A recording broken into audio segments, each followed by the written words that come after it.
Going to call to order the conference committee on, where's the House file here? 1370? House File 1370. We'll just do quick introductions first from the House. I am Chair Zach Stephenson. Representative Bonner. I'm State Representative Kristen Bonner. Representative Farr. Representative Brian Farr. And then from the Senate, Senator Maye Quade. Senator Lucero. Senator Matt Klein, Mendota Heights.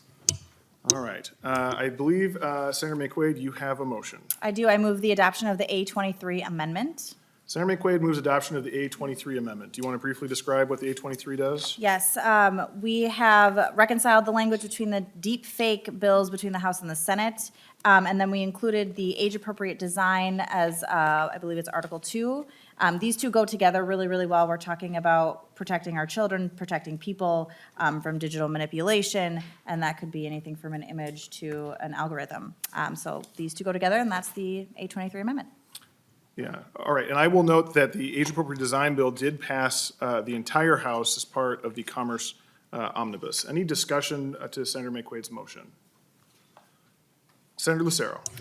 Thank you, Mr. Chair. And I would just add, we haven't seen this in the Senate, at least on the floor. And this language, I do know, having spoken to some people, I do know that there will be some concerns, not will be, there are some concerns about this. And I think just as the deep fake that we've admitted in the floor discussion, at least on the Senate, was that there are more conversations that need to take place to strengthen certain areas of those provisions. I think the same is also true of this. So, and I think, and look forward to those conversations in the future. So I just wanted to put that on the record that there are concerns, but conversations definitely need to continue.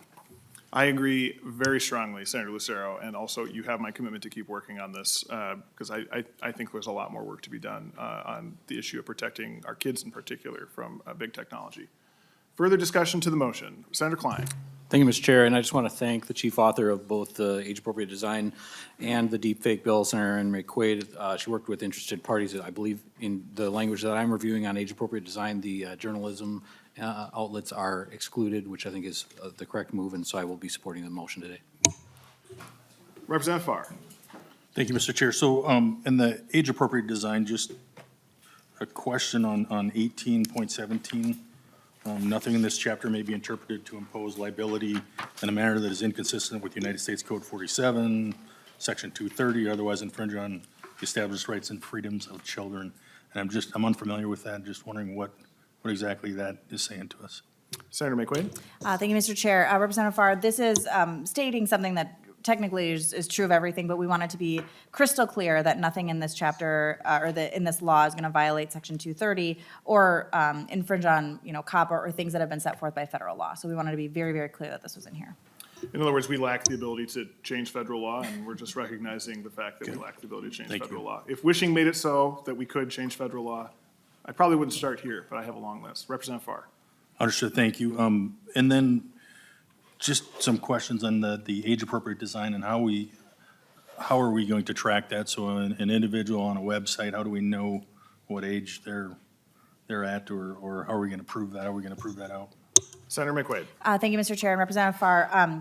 So one of the great things about tech companies is that they already do this. One of the ways we talk about it is levers instead of like age verification. So a really good example is recently Facebook said, we're not going to allow people to send messages to children who are under a certain age, or we're not going to allow notifications to come up after a certain time. Well, they can only say that they're going to do that if they are knowing the ages of the people that are using their sites. And so they have a lot of levers to do age estimation, and that would be used in how they're designing their products, services, apps, that kind of stuff. Representative Farr. Yeah, and so I appreciate that, and I think I understand that, but when I heard age estimation, that concerns me because we're not asking them to estimate the age, we're asking them for a specific age, and so, just concerned, and I guess would just echo Senator Lucero's concerns that I think there's more work to be done here, and I've had a few stakeholders in this short time that 24 hours ago or less that it was announced that I'd be on this conference committee. I've had some stakeholders reach out, and so I hope that we could continue to work on those. Absolutely, Representative Farr, we can continue to work on it. I think one of the things that's really important about taking this step today is, we have an appropriation here to begin working on this that's effective in 2024, $142,000. But if you look at the effective dates, the bulk of age-appropriate design isn't effective until next year, July 1st, and there's one section that isn't effective until the year following that. So there are opportunities for us to continue to work on this. It's important to get started now, to have the money available to implement this, to demonstrate where we're headed, but there is obviously a lot more work to be done, and we will keep working on this issue. Further discussion? Seeing none, Representative Bonner. I just want to say briefly, thank you for all the members and to my co-author, Senator Maye Quade, for all the hard work on this particular bill. I do think, I also want to make sure, Representative Farr, that you are aware that the bill also does suggest that as part of the risk assessment, that you use those levers, if you will, to determine the level of risk and choose solutions that are appropriate to that level of risk. So the beauty of this bill is that it doesn't prescribe to business what they should do. It gives them tools to determine what their level of risk is and then be able to use that to find the appropriate solutions, which is part of the very smart and targeted way that this bill works. And I'm really proud of this bill because it does it at the beginning of the stage before the harm can be done, rather than trying to wait until the harm has already been done to our children. And I think for that reason, it is one of the strongest, most targeted bills that we see in the country right now, and so I'm grateful for all the hard work of everyone on this committee to continue working on this bill.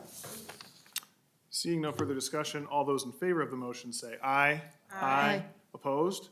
Motion prevails, and the A23 Amendment is adopted.